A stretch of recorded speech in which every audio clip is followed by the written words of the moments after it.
Hey everyone, it's Emily, and honestly, it feels surreal to even be saying this out loud, to finally unpack what happened. Because not that long ago, I truly thought I had it all. The dream guy, the perfect life, the whole happily ever after package. I mean, we're talking magazine cover perfect. And then one rainy night, I woke up in a hospital bed, barely clinging to life, just skin and bones having passed out cold on my living room floor. And all because of a charming smile, a designer fountain pen with 2 initials intertwined, and a woman old enough to be my mom. Seriously.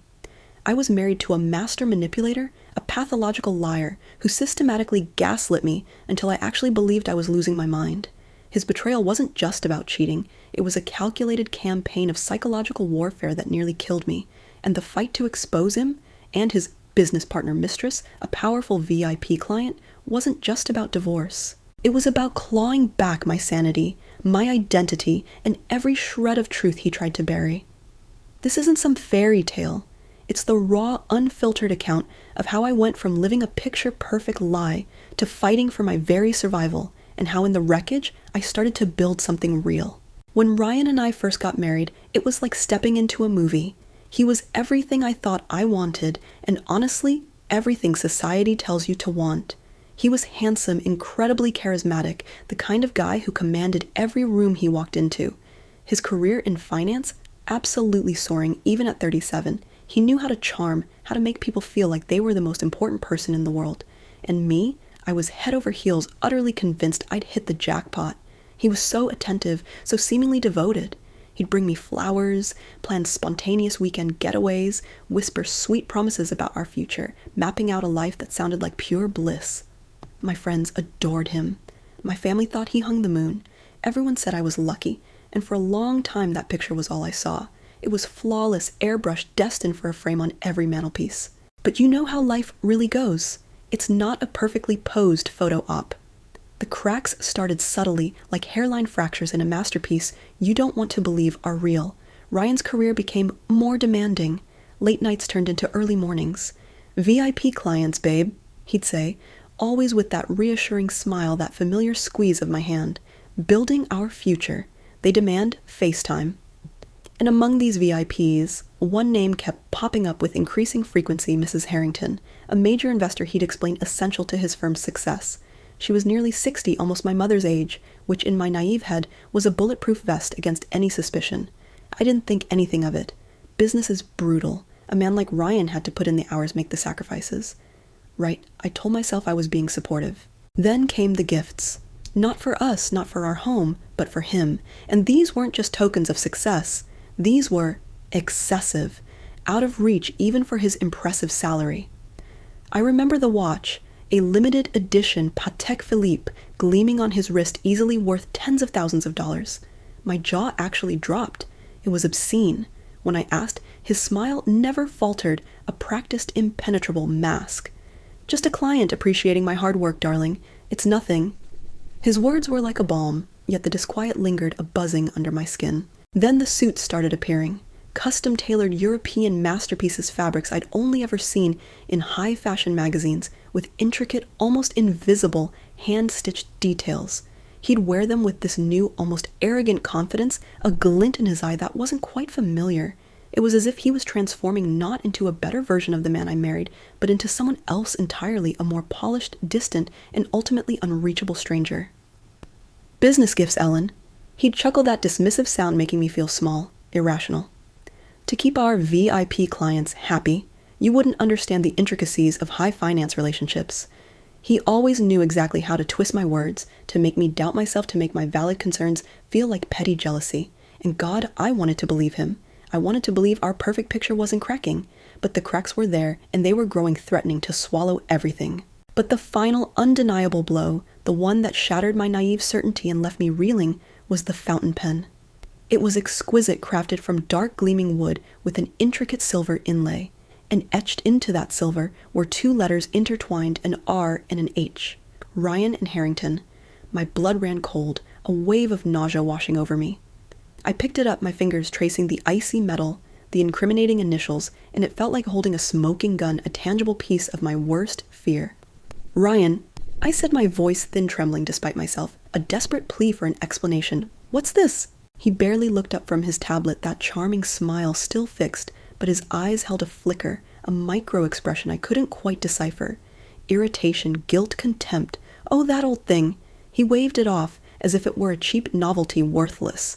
Just a small token from Mrs. Harrington. A thank you for closing that big deal. She's sentimental, you know. A business gift, Emily. Nothing more. You're overthinking it. That phrase again. You're overthinking it. He always knew how to make me feel like I was the problem, the paranoid wife, the one with an overactive imagination. And God, how I wished I was. I mean, who would betray their wife with someone practically their mother's age? It sounded absurd even to me.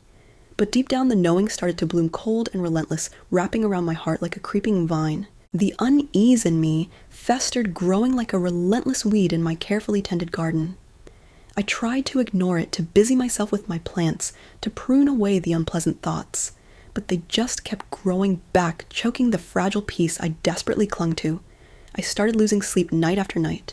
My mind, once clear and focused, became a relentless loop of doubt, replaying every dismissive comment, every late-night arrival, every subtle shift in his demeanor. He was physically there, a handsome shell moving through our home, but emotionally, spiritually, he was miles away in a world I couldn't access. My nights were filled with restless tossing and turning my brain a frantic carousel of what-ifs and creeping fears. My appetite vanished, replaced by a constant sickening knot of anxiety in my stomach. I was withering, both physically and emotionally, becoming a hollowed-out version of myself. And then, the real control started. It wasn't just about his absences or his secrets anymore, it was about my life. He started questioning my medication, demanding to know what I was taking, why. He took over our finances completely, saying I didn't understand the market. He subtly, expertly started cutting off my connections, my friends, my usual social outlets. Slowly, gently, he'd create reasons why I shouldn't go, why they weren't good for me, why I should just stay home. I felt myself being isolated, trapped in the very home I once believed was my sanctuary. Every corner of my life felt micromanaged, suffocated. I was losing myself piece by painful piece, like sand slipping through my fingers. The fear gnawed at me bit by bit. I knew I needed help desperately. My gut screamed for someone to see what was happening. I turned to his father, Mr. Edward. He was old-school principled, and Ryan still held him in some regard. He was the one who in the past had managed to pull Ryan back from the brink of youthful recklessness. I drove to Mr. Edward's house, my heart heavy with dread, yet clutching onto a fragile flicker of hope. I laid it all out for him. The late nights, the lavish gifts, the incriminating pen, my growing fear, the relentless psychological control. He listened patiently, his gaze unwavering, and for the first time, in what felt like an eternity, I saw genuine concern in someone's eyes. He didn't dismiss me. He listened.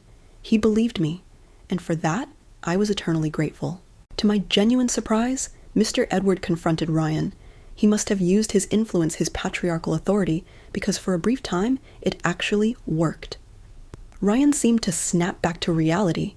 He came home early, he bought me flowers, he held me close, and swore remorsefully that he had been overwhelmed by work pressures, that he had lost his way for a moment. He promised to rebuild our relationship, to dedicate himself to me, to us. He even showered me with gifts, small thoughtful things like a new set of gardening tools, a rare succulent. I had always wanted a book of poetry. They felt like genuine gestures, and I starved for his affection, and truth clung to them with a desperate, aching tenderness. I poured all my energy into those fragile hopes. For exactly 1 month, I believed him. We went on dates. We talked for hours like we used to. We laughed again. It felt like we were falling in love all over again, patching up the cracks, meticulously rebuilding that perfect picture. I convinced myself that my initial suspicions were unfounded, that it was just a rough patch, a momentary stumble, that Ryan truly loved me. That fleeting hope was a fragile thing, yes, but I nurtured it carefully, like a delicate seedling, watering it with every tender gesture from Ryan, every shared smile. But the fragility of hope became starkly, brutally clear when Mr. Edwards suddenly passed away. It was unexpected, a swift and cruel illness that took him from us in a matter of weeks. The man who was Ryan's only anchor, his only true moral compass, his last shred of decency was gone, and with his passing, Ryan completely unraveled. He plunged headfirst into his relationship with Mrs. Harrington openly, defiantly, as if shedding the last vestiges of his old life and any pretense of loyalty to me. He became utterly cold towards me, his eyes devoid of warmth, replaced by calculating frost. His psychological control intensified, tightening around me like a boa constrictor. He gaslighted me mercilessly, twisting my words, making me doubt my own sanity, my own perception of reality. "You're imagining things, Emily. You're being paranoid. Why are you always so dramatic?" His voice, once so soothing, became a weapon, chipping away at my self-worth, making me feel worthless, invisible, insane. Our home, once a sanctuary, became a desolate cage. The vibrant colors of our life together faded into a dull, monotonous gray, a bleak landscape of despair. I was losing myself, piece by painful piece, like sand slipping through my fingers. Sleep became a luxury I couldn't afford my nights, filled with restless tossing and turning my brain a frantic carousel of what-ifs and creeping fears. My appetite vanished, replaced by a constant sickening knot of anxiety in my stomach. I was withering both physically and emotionally, becoming a gaunt, ghostly shadow of my former self, my reflection in the mirror, alien and frightening. My garden. The only place I felt peace became my prison yard, a place where I just existed, watching the weeds take over my once beautiful plants. One night, the rain was relentless, drumming against the windows like 1,000 tiny fists each beat, echoing the pounding in my head. Thunder cracked overhead, shaking the old house. Ryan wasn't home, of course. The house felt vast and empty, filled only with the echoes of my own despair, my own unspoken pleas. I remember feeling a crushing wave of exhaustion wash over me, a weariness that went beyond mere physical fatigue. It was a soul-deep exhaustion, a bone-deep weariness that demanded I simply give up. I must have been standing in the living room, staring blankly at the swirling patterns of rain on the glass when my knees buckled. I don't remember the act of falling, just the sudden jarring jolt of hitting the cold, hard floor. Darkness enveloped me, a silent, blessed release from the endless pain. It was my neighbor, dear Mrs. Gable, who saved me. She noticed our lights were still on unusually late for a stormy night, and something in her kind, knowing heart prompted her to check.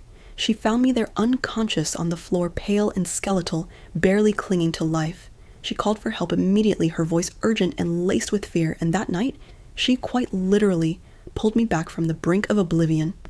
I owe her my life, and more importantly my sanity, for her quiet act of kindness. That was the moment I realized I had hit rock bottom, that I had been pushed to the very edge of the abyss. When I finally woke up in the hospital, the feeling was surreal, a bewildering mix of weakness and an almost clinical detachment. My body felt alien gaunt, a testament to the sheer physical toll of emotional abuse. My mind, though, was starting to clear like a murky pond, slowly settling to reveal the bottom. It took weeks, maybe even months, for my body to recover from the sheer exhaustion and profound malnutrition that had consumed me. But the real healing, the true awakening, began after I was discharged in the quiet, supportive space of a rehabilitation clinic. Slowly, painstakingly, the pervasive fog in my mind began to clear. With the physical nourishment and the steady, gentle guidance of therapists, my spirit began to stir tentatively at first, like a fragile bird testing its wings. I started therapy, talking through the tangled web of manipulation, acknowledging the deep, corrosive betrayal, and slowly, painstakingly reclaiming my own narrative, my own truth. The clarity that came with recovery was like seeing the world in full color after years of living in a desolate black and white. It was both a horrifying and liberating revelation, a stark awakening to the depths of deceit I had endured. It was like a veil was being lifted, and I was finally seeing the distorted reality I'd been living in. And then, something truly extraordinary happened. For the first time in what felt like a lifetime, I reached out. I sought out David. David, my old friend from the orphanage. He was the one who had loved me fiercely, unconditionally, when we were just kids navigating a harsh, bewildering world together. We had lost touch after I left for college, swept up in the currents of adult life, and I had often wondered about him, but I had been so utterly consumed by Ryan's suffocating world that I hadn't made the effort to reconnect. Part of me, the part Ryan had systematically broken down, felt unworthy of reaching out, too ashamed of the mess. My life had become too afraid of judgment. But now I found him. And when we met, it was as if no time had passed at all. He listened, truly listened, with an intensity and compassion I hadn't experienced in years, as I poured out the entire painful, humiliating truth.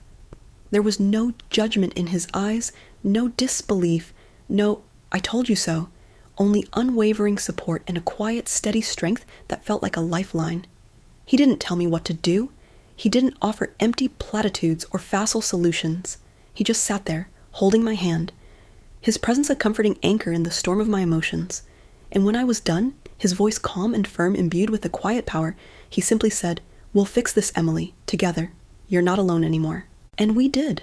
David, with his quiet determination and incredible resourcefulness, became my silent partner in reclaiming my life. He moved with a subtle grace, a knack for gathering information without ever being seen. He began to systematically track Ryan. This wasn't about revenge for me, not anymore. It was about justice, about exposing the truth that had nearly destroyed me, about ensuring he couldn't do this to anyone else, about setting myself free from his toxic hold. It was about getting my power back. David painstakingly collected the evidence. Photos of Ryan and Mrs. Harrington dining intimately in exclusive, dimly lit restaurants, their hands clasped under the table during what Ryan so casually dismissed as business trips. Videos grainy but irrefutable of them entering luxury hotels together, not just once, but multiple times, always in different cities, always under the guise of conferences or client meetings.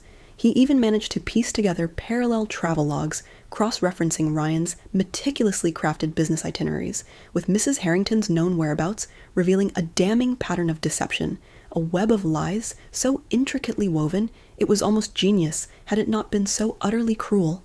The evidence was irrefutable, overwhelming, and utterly damning. It was the undeniable proof I needed, the tangible truth that would silence the gaslighting for good, not just for me, but for the world. We didn't go to the tabloids. We didn't want a public spectacle, a circus of scandal. We wanted justice, quiet and precise, aimed directly at the heart of their deceit. David sent the entire dossier of irrefutable evidence to two key recipients, Mrs. Harrington's husband, a powerful and influential man in his own right, known for his formidable legal team and an undeniable reputation for protecting his family's honor, and the board of directors at Ryan's prestigious financial firm, where his golden boy reputation was his most valuable asset.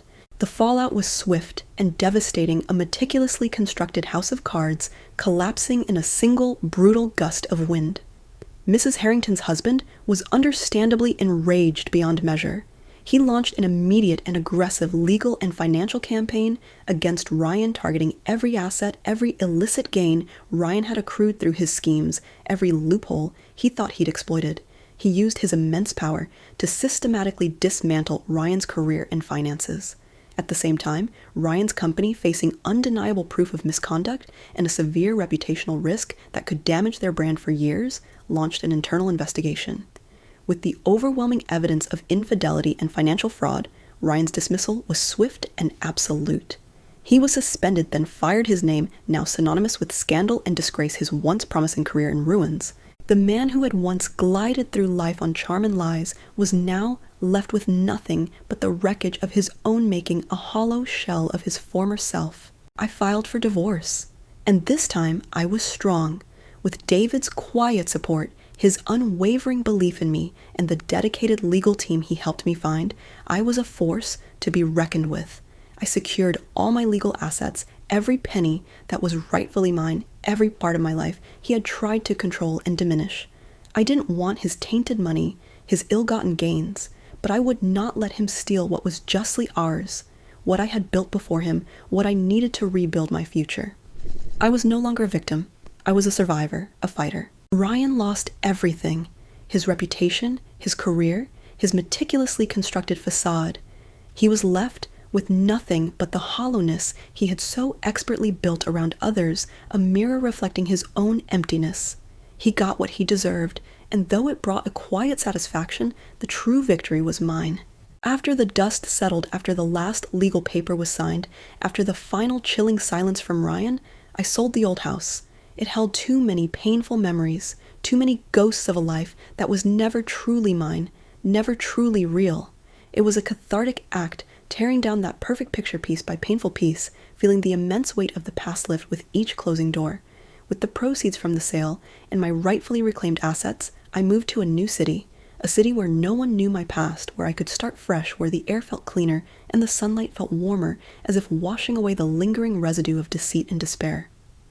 I bought a place with a huge backyard, a blank canvas for my new garden. David came with me, not as a lover, not immediately, for I still needed time to heal, to rebuild the trust within myself, to understand who I was outside of Ryan's shadow. My heart was still raw, still guarded, but he came as a steadfast friend, a silent guardian, a comforting anchor in my new uncertain landscape. He never pushed, never demanded. He simply was there, a quiet, unwavering presence, understanding my need for space, for time to truly mend, to rediscover my own rhythm, my own voice.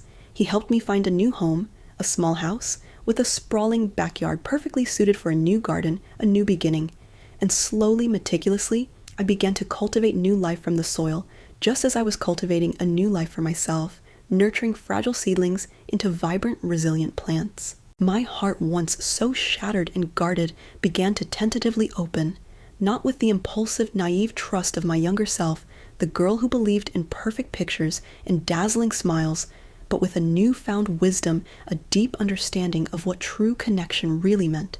I was learning to choose with open eyes and a healed heart, recognizing the subtle signs of authenticity, the quiet beauty of genuine care, the profound peace that comes from being truly seen. David was still there, quietly supportive, always ready to listen, always ready to offer a steady hand, a comforting presence. He understood my journey, my need for space, my need to rebuild.